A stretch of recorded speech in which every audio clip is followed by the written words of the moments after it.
Hello everyone. So hope you all are enjoying this series of microservice, and in the previous lecture we had covered the basic part of how we can create our post. Okay, we had seen how we can implement the things using React.js, and in this particular lecture we will be covering how we can list down all our posts. Okay, तो don't worry, हम इस चीज़ को हिंदी में ही continue करेंगे। And अगर आप इस lecture पे वापस बोल रहा हूँ मैं, अगर नए हो तो आप वापस से पहले वाले लेक्चर को देखो, तभी समझ पाओगे कि what we all are creating. चलो, सो हमारा ये एप्लीकेशन है, हम इसकी बात करते हैं। पहले इसका जो मैं क्लियर कर लेता हूँ सबसे पहले। Hold a second. ओके, ये सारी चीज़ें हमने कल वाले लेक्चर में देख रखी हैं already. Step by step implementation में कहीं भी दिक्कत आए तो यू कैन कमेंट, ठीक है।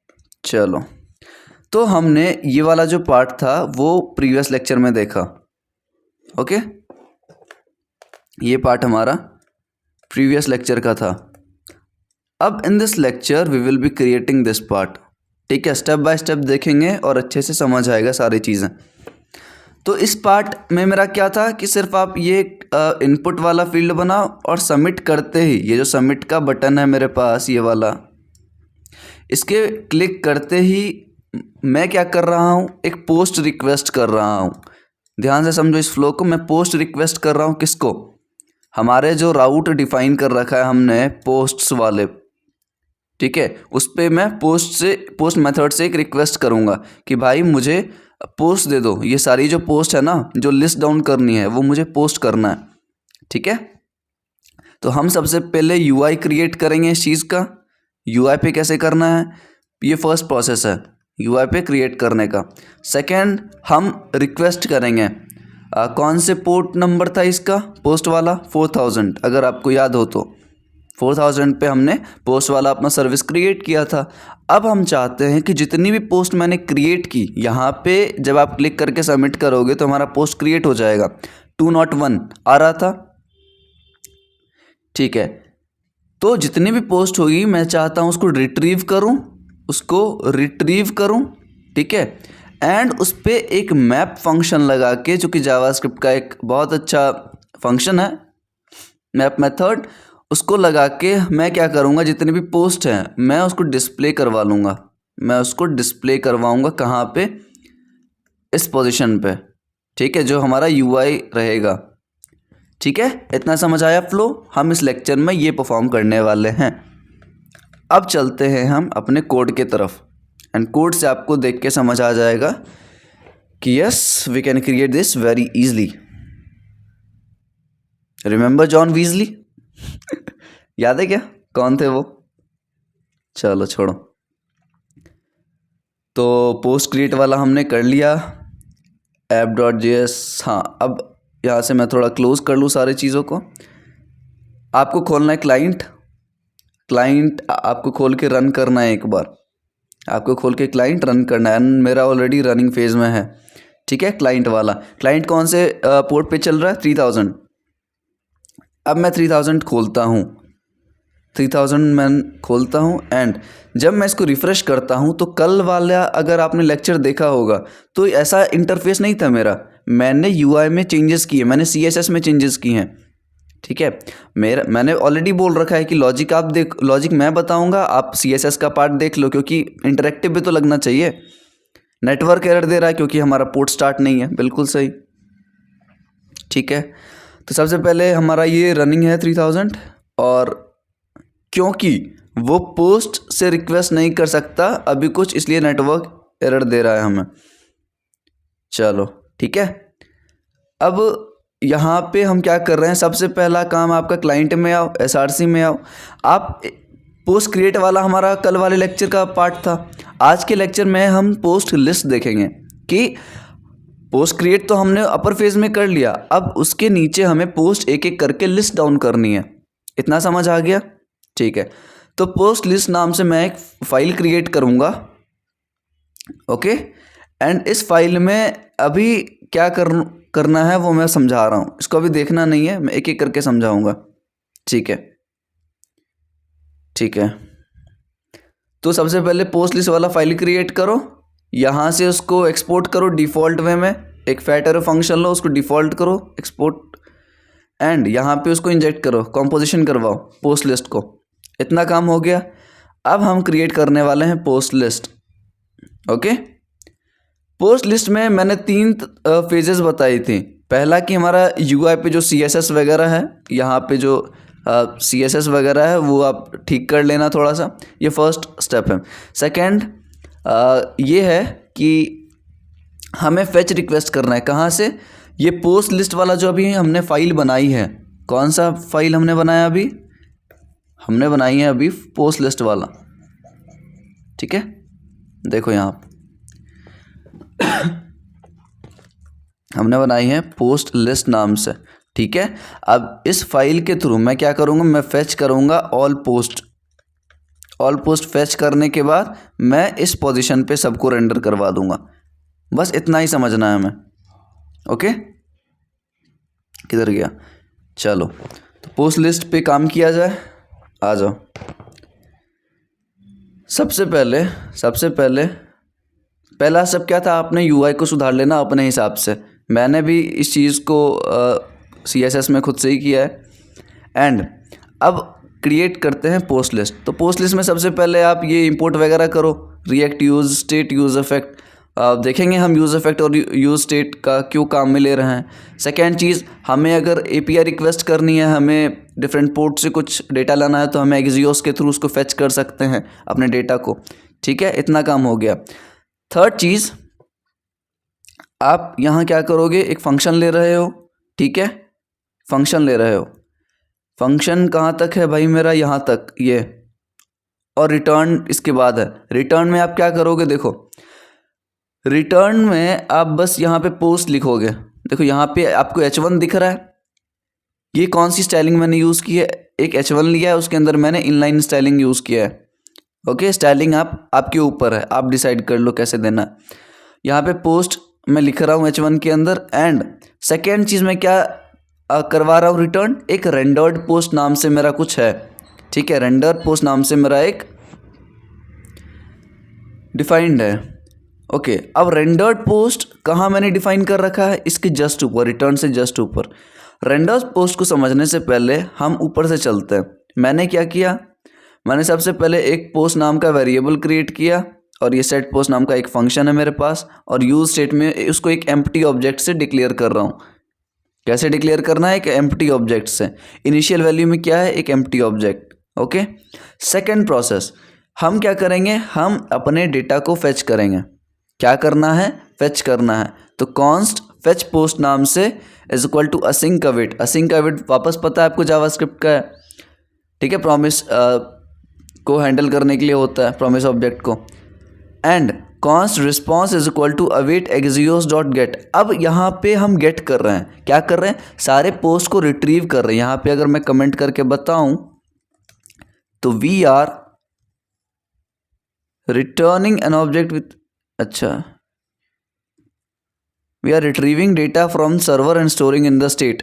कहाँ पे स्टोर कर रहे हो आप इस ऑब्जेक्ट में स्टोर कर रहे हो। कहाँ से रिसीव कर रहे हो अपना सारा डेटा, इस API से कर रहे हो। ठीक है, 4000 पोस्ट वाले से आप सारा डेटा ले रहे हो और इस ऑब्जेक्ट में स्टोर करवा रहे हो। अब डेटा स्टोर करने के बाद आप सेट पोस्ट एक फंक्शन है जो कि अभी खाली है, एक ऑब्जेक्ट है जो कि अभी खाली है। सेट पोस्ट फंक्शन क्या करेगा, इस ऑब्जेक्ट में ये सारा डेटा लाके रख देगा। रिस्पॉन्स डॉट डेटा कहाँ से लाके, इस लिंक से लाके इस ऑब्जेक्ट में भर देगा, जितने भी हमने डेटा क्रिएट किए होंगे, जितने भी पोस्ट हमने क्रिएट किए होंगे। ठीक है, ये पार्ट समझ आ गया हमें। ये पार्ट बस है फेचिंग डेटा का। तीसरी चीज़ कि यूज़ इफेक्ट हम क्यों यूज़ कर रहे हैं भैया। यूज़ इफेक्ट हम इसलिए यूज़ कर रहे हैं क्योंकि हम चाहते हैं कि एक बार ही कॉल हो। देखो ये सिंगल एरे जो है ना, सिंगल एम्प्टी एरे जो आप देखते हो, इसका मतलब रिएक्ट में मैंने अच्छे से समझाया है कि आप जब चाहते हो कि मेरा डेटा एक बार ही शो करना है ना, जब मेरा पूरा कंपोनेंट लोड हो जाए तो मुझे एक बार ही कॉलिंग करनी है। इस पॉइंट पे, इस एंड पॉइंट पे मुझे एक बार ही हिट करना है, उससे ज़्यादा नहीं करना। तो आप फेच पोस्ट को यूज़ इफेक्ट के अंदर चलाओ तो बस ये एक बार कॉल करेगा ये फेच पोस्ट को। तो कॉल कहाँ करवाना है इस फेच पोस्ट को? यूज़ इफेक्ट के अंदर। और एम्प्टी डिपेंडेंसी एरे का मतलब कि ओनली वन टाइम इसको रन करना है। ओके, ठीक है। अब मैं कर रहा हूँ कंसोल लॉग, मैं कर रहा हूँ कंसोल लॉग पोस्ट को। पोस्ट क्या है? पोस्ट है ये वेरिएबल। अब इस वेरिएबल में जितने भी पोस्ट मैंने क्रिएट की होंगी, जो कि मैंने फेच किया है, वो मुझे एक ऑब्जेक्ट के फॉर्म में देखने को मिल जाएंगी। ठीक है, कैसे मिलेगा मुझे? एक ऑब्जेक्ट के फॉर्म में। अब यहाँ तो आपको पता ही है कि रिटर्न हम क्या कर रहे हैं, रिटर्न एक h1 कर रहे हैं, सॉरी एक मिनट, डिव है, डिव में अंदर h3 है और h3 में पोस्ट डॉट टाइटल। देखो मैंने क्या किया, मैंने एक कार्ड लिया यहाँ पे, मैं अगर रिप्रेजेंट करके बताऊँ ये आपको, तो हमने क्या किया है, ये दिख रहा है, ये सिंगल ये दिखा रहा हूँ मैं, ये वाला पार्ट जो आपको दिख रहा है ना, ये वाला पार्ट, ये कार्ड की बात कर रहा हूँ मैं। मतलब हम एक डिव क्रिएट कर रहे हैं जहाँ पे पोस्ट फर्स्ट जहाँ पे लिखा हुआ है ना, वहाँ पे आप ये रिलेट करो कि हम वहाँ पे पोस्ट डॉट टाइटल लिखने वाले हैं, कि जो भी पोस्ट का टाइटल होगा हम वो डिफाइन करेंगे। ओके, तो इतना समझ आ गया हमें। लास्ट में हमें क्या रिटर्न करना है, एक h1 जो पोस्ट ऊपर रहेगा और नीचे हम रेंडर्ड पोस्ट। अब रेंडर्ड पोस्ट में क्या क्या है मेरे पास, रेंडर्ड पोस्ट के अंदर ये पार्ट समझो, ये पार्ट हमारे लिए बहुत इंपॉर्टेंट है। रेंडर्ड पोस्ट हम एक जनरेट कर रहे हैं जहाँ पे ऑब्जेक्ट डॉट वैल्यूज़, देखो हमारा डेटा कहाँ पड़ा हुआ है, हमारा डेटा पोस्ट के अंदर है। ठीक है, हमारा डेटा पूरा पोस्ट के अंदर पड़ा हुआ है, पोस्ट यहाँ पे वेरिएबल है और इस ऑब्जेक्ट में मेरा पूरा डेटा पड़ा हुआ है इस पोस्ट के अंदर। इतना समझ आया? अब ऑब्जेक्ट डॉट वैल्यूज़ जावास्क्रिप्ट का बहुत ही अच्छा एक मेथड दिया गया है हमें। ठीक है, ऑब्जेक्ट डॉट वैल्यूज़ के बारे में अगर पढ़ो आप, ऑब्जेक्ट डॉट वैल्यूज़ जावास्क्रिप्ट, ठीक है, मतलब अगर कहीं पे हमारे पास ऑब्जेक्ट है तो returns an array of the property value, उसका एक पूरा हमारे पास एक एरे रिटर्न कर देता है। ठीक है, तो आप देख लेना इसके बारे में, आ जाओ। ठीक है, इतना समझ आ गया। अब जो मेरे पास एक एरे आया इस मेथड से, उस पर मैं एक मैप फंक्शन लगा रहा हूँ। अब मैप फंक्शन भी जावास्क्रिप्ट का बहुत ही map filter and reduce JavaScript का बहुत अच्छा कॉन्सेप्ट है, जो कि आपने कहीं ना कहीं तो पढ़ा ही होगा। ठीक है, जावास्क्रिप्ट का ये कॉन्सेप्ट अगर आपको नहीं आता तो आप देख लो, क्योंकि हमारे लिए बहुत ही इंपॉर्टेंट है। आप इंटरव्यू में जाओगे ना, मैं थोड़ा सा सिनेरियो बताता हूँ आपको। आप इंटरव्यू में जाओगे, आप गलती से भी अगर फॉर लूप यूज़ कर लिए तो हो सकता है एक टाइम के लिए वो बोलेगा कि भाई इसको ऑप्टिमाइज़ करो, कैसे करोगे? तो मैक्सिमम टाइम अगर इंटरव्यू में ये क्वेश्चन आए किसी भी चीज़ से रिलेटेड कि आपको वहाँ से रिट्रीव करना है डेटा, तो आप मैप फंक्शन का यूज़ करोगे, मैप मेथड का यूज़ करोगे। ठीक है, समझ आया? अब रेंडर्ड पोस्ट को मैं यहाँ से रिटर्न करवा रहा हूँ। चलो यहाँ मैप फंक्शन यूज़ किया एंड यहाँ पे मैं क्या लिख रहा हूँ, हर एक पोस्ट के लिए for every post we are returning a card. समझ आया कि for every post we are returning a card, एक पर्टिकुलर कार्ड। और कार्ड क्या है, यही जो हम बता रहे हैं, ये वाला पार्ट, ये वाला पार्ट। ठीक है, आया समझ? तो इसके हिसाब से हो जाना चाहिए, लेकिन मेरा पोस्ट वाला चल नहीं रहा है, तो will start the port, npm start करो, पोस्ट वाला हमारा चला दो। एंड अब हम देखते हैं कि ये काम कर रहे हैं भाई साहब या नहीं। रिफ़्रेश करो एंड यस, ये काम कर रहा है। तो UI देख लो, UI आप अपने हिसाब से लगा लेना, कोई दिक्कत नहीं है। ठीक है, कोड में कहीं भी प्रॉब्लम आए तो बताना। अब यहाँ पे सबसे पहले कंसोल भाई साहब को खोल लो। कंसोल भाई साहब को खोलते ही मुझे क्या मिला, मुझे मिला ऑब्जेक्ट। ऑब्जेक्ट कहाँ से आ रहा है, ये मैंने कब कंसोल करवा लिया, यहाँ पे मैं कंसोल करवा रहा हूँ पोस्ट को। आपको पता है कि पोस्ट में पूरा एक ऑब्जेक्ट है, एम्प्टी ऑब्जेक्ट। ठीक है, और डेटा फेच कर लेगा। मैं जो भी क्रिएट करूँगा ना अपने पोस्ट वाले राउट पे, वो डेटा पूरा फेच करके इस पोस्ट वाले में फाइल मतलब एंट्री कर देगा, भर देगा उस चीज़ से। ठीक है, अब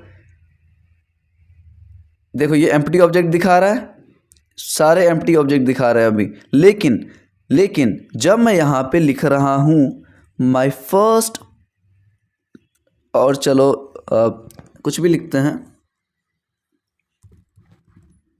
let's say code pact, and मैं यहाँ जब सबमिट करता हूँ, मैं जब सबमिट किया तो हुआ कुछ नहीं। भैया आपने तो बोला था कि वो क्रिएट हो जाएगा, बट हुआ कुछ नहीं। ये कैसे हो रहा है? देखो मैंने यहाँ पे लिख रखा है प्रिवेंट डिफ़ॉल्ट। कहाँ लिख रखा था याद है क्या? पोस्ट वाले में लिख रखा होगा पक्का। पोस्ट वाला आप खोलो, यहाँ पे प्रिवेंट डिफ़ॉल्ट कहीं तो मिलेगा आपको। सॉरी, पोस्ट क्रिएट का, सॉरी यहाँ पे मिलेगा आपको। एक मिनट, फॉर्म का कहाँ हमने यूज़ किया था? फॉर्म का कहाँ हमने यूज़ किया था? यहीं पे। ठीक है, हाँ देखो ये वाला पार्ट जो है ना, event dot prevent default, here e dot prevent default is use to prevent the default behaviour of the form which is to refresh this page. अब फॉर्म का एक बिहेवियर होता है कि वो पेज को रिफ्रेश कर देगा। रिफ्रेश क्यों करता है? क्योंकि नया डेटा वो रिट्रीव करते रहता है बार बार। तो इस चीज़ को मैंने प्रिवेंट किया है, तो वो ऑटोमेटिकली इस चीज़ को कैप्चर नहीं करेगा जो मैंने टाइप किया। लेकिन जब मैं इस ब्राउज़र को रिफ्रेश करूँगा तो देखो मेरा आ गया। क्या आया मेरे पास? एक तो यूआई में चेंज आया सबसे पहला, जो मैंने पोस्ट क्रिएट किया है कोड पैक नाम से, वो नीचे शो हो रहा है। एंड कंसोल लॉग में मेरे पास एक पूरा का पूरा ऑब्जेक्ट आ रहा है। देखो यहाँ पे आईडी आ रहा है and title. ID and title कहाँ से आ रहा है भाई? आईडी एंड टाइटल आ रहा है हमारे पोस्ट वाले इससे index.js में आओ, एंड यहाँ पे मैंने गेट किया था ना, मैंने गेट किया ना। रुको एक मिनट, पोस्ट वाला मुझे गेट करना है सारा कुछ। तो यहाँ app.get जो हमने राउट डिफाइन किया है, यहाँ से इस पोस्ट वाले राउट से मुझे क्या मिलेंगे? सारी पोस्ट मिल जाएंगे। ठीक है, तो सारा कुछ इशू रिजॉल्व हो गया हमारा, सारा कुछ आपको समझ आ गया। अब जब आप वही चीज़ करोगे, ठीक है, यहाँ पे हम क्या भेज रहे हैं बस ये देखो आप, यहाँ से हम क्या भेज रहे हैं? एक आईडी भेज रहे हैं और एक टाइटल भेज रहे हैं। वही तो कंसोल लॉग में शो कर रहा है मेरे पास। एक आईडी भेज रहा है यहाँ पे एंड टाइटल शो कर रहा है जो हमने क्रिएट किया है। बिल्कुल सही। एंड जब आप सेकेंड करोगे, आप कितने भी कर सकते हो, माय सेकेंड पोस्ट सबमिट करो। रिफ्रेश वापस नहीं होगा क्योंकि हमने प्रिवेंट डिफ़ॉल्ट लगा रखा है। वापस रिफ्रेश करो, माय सेकेंड पोस्ट आ गया, कोड पैक्ट वाला गायब हो गया है। ऐसा क्यों? हम चेक करेंगे। अनदर पोस्ट करो, सबमिट पे क्लिक करो, रिफ्रेश करो, आया। कोड पैक्ट वाले भाई साहब किधर चले गए? कोड पैक्ट सेकेंड, एंड ठीक है, काम कर रहा है हमारा फंक्शनैलिटी। तो यहाँ तक हमने देखा कि कैसे दो पार्ट हमने देखा। यहाँ पे आ जाओ डायग्राम पे, वापस हम इसको विजुलाइज करते हैं थोड़ा सा। ओके, सेम चीज़ आपको दिख रहा है कि what we all are creating. Relate तो कर पा रहे हो ना एटलीस्ट? चलो इतना समझ आ गया हमें। तो हमने यहाँ पे दो पार्ट कंप्लीट कर लिए। कौन कौन सी? फर्स्ट, प्रीवियस लेक्चर में ये वाला पार्ट पोस्ट क्रिएट करने का, एंड आज के लेक्चर में हमने ये वाला पार्ट देखा। ये वाला पार्ट में हम पोस्ट को लिस्ट कैसे करते हैं। नेक्स्ट पार्ट जो आएगा ना, देखो यहाँ से आप रिलेट करो कि हमने पोस्ट क्रिएट वाला कल क्रिएट किया, आज पोस्ट लिस्ट वाला क्रिएट किया। अब हम क्या करेंगे? लिस्ट एक क्रिएट कमेंट की, कमेंट को कैसे क्रिएट कर सकते हैं, और कमेंट किसके अंदर आएगा? ये पोस्ट फर्स्ट के अंदर आएगा। पोस्ट फर्स्ट मतलब किसी भी एक पार्टिकुलर पोस्ट के अंदर आएगा। जैसे माय फर्स्ट पोस्ट लिखा हुआ, तो इसके अंदर ऑप्शन रहेगा कमेंट करने का। तो हर एक पोस्ट में आप कमेंट कर सकते हो, और हर एक कमेंट पार्टिकुलर पोस्ट के आईडी से कनेक्टेड होगा। ऐसा तो नहीं होगा कि मैं जो पहला पोस्ट है मेरा उसमें कमेंट करूं और थर्ड वाले पोस्ट में वो एंट्री ले ले, नहीं ना। तो ये हमारे पास फंक्शनैलिटी रहेगी सारी चीज़ों की। तो नेक्स्ट वीडियो में हम क्रिएट कमेंट करेंगे, फील्ड लिस्ट कमेंट करेंगे एंड देखेंगे कि इसको कैसे हम स्केल कर सकते हैं माइक्रो सर्विस के हिसाब से। ठीक है, तो इस लेक्चर में that's all for today and next lecture में बात करते हैं। होप सो कि अच्छा लगा होगा एंड कुछ भी प्रॉब्लम आए तो बता दो, कुछ भी सजेशंस देना है वो भी बता दो। I am open to any kind of suggestions and definitely HTML CSS का तो सीरीज चलेगा ही चलेगा, but I will try my best to cover these things very fast. ठीक है, चलो नेक्स्ट लेक्चर में बात करते हैं। ध्यान रखो आप लोग अपना, बाय बाय।